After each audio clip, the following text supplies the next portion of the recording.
네, 아는 기자, 아자 정치부 홍지은 기자 나왔습니다. 자, 홍 기자, 오늘 발표된 이 민간단체 보조금 사용 실태를 보면 부정 사용액만 314억 원에 달합니다. 대체 어디에 어떻게 쓰인 겁니까?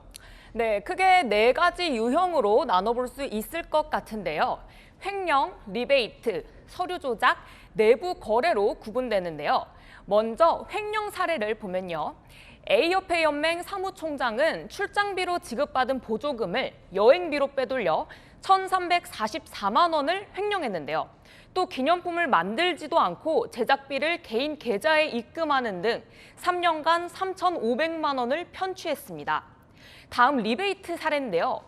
비기념사업회는 독립운동가 초상화를 전시하는 앱 개발비로 5,300만 원을 업체에 지급한 뒤 500만 원을 되돌려받는 식으로 세금을 편취했습니다.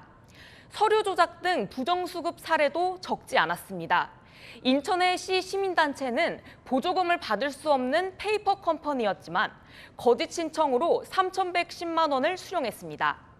가족 등 내부 거래 사례도 있었는데요. 2021년 지역 일자리 사업에 참여해 보조금을 수령한 비사회적 협동조합은 이 교육업체를 통해 1,900만 원 상당 노트북 42대를 대여했는데요.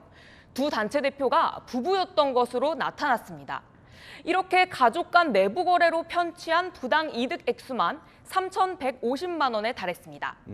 부정비리 단체에 왜 보조금을 준 건지 이해할 수가 없는 상황인데 윤석열 정부가 대대적인 보조금 조사에 나선 것도 이 납득할 수 없는 경우가 많았기 때문 아니겠느냐, 이런 시청자 질문이 있습니다. 어떻습니까? 네, 그렇게 볼 수도 있을 것 같습니다. 지난 정부에서 민간단체의 국가 보조금이 2조 원가량 증가했지만 제대로 관리 감독이 되지 않아 혈세 누수가 심각하다는 판단 때문인데요.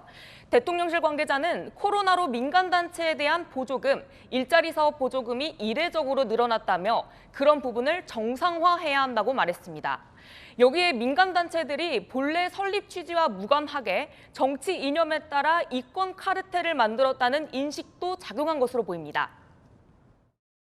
공적인 목표가 아닌 사적 이익을 위해 국가 보조금을 취하는 행태가 있다면 이는 묵과할 수 없는 행위입니다.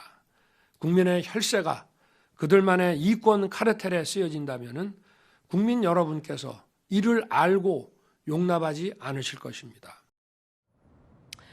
윤 대통령은 대선 후보 시절에도 시민단체가 야권과 이권 카르텔을 만들었다며 강하게 비판해왔습니다. 이제 부정비리를 막는 이 예방책도 중요해 보이는데 앞으로 국고보조금 관련 제도 어떻게 바뀌게 되는 겁니까?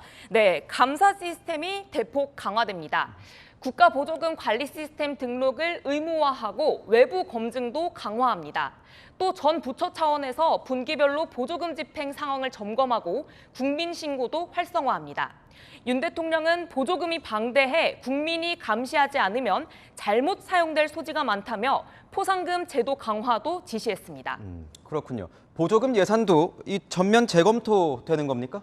네, 민간단체 보조금 예산을 제로 베이스, 즉 원점에서 재검토하겠다는 방침인데요. 먼저 내년도 보조금 예산을 올해보다 5천억 원 이상 감축하기로 했습니다. 전체 보조금의 30%를 대폭 삭감한 수치인데 전임 정부에서 5년간 보조금 규모가 급증한 만큼 전면적인 구조 조정을 통해 바로잡겠다는 게 대통령실의 구상입니다.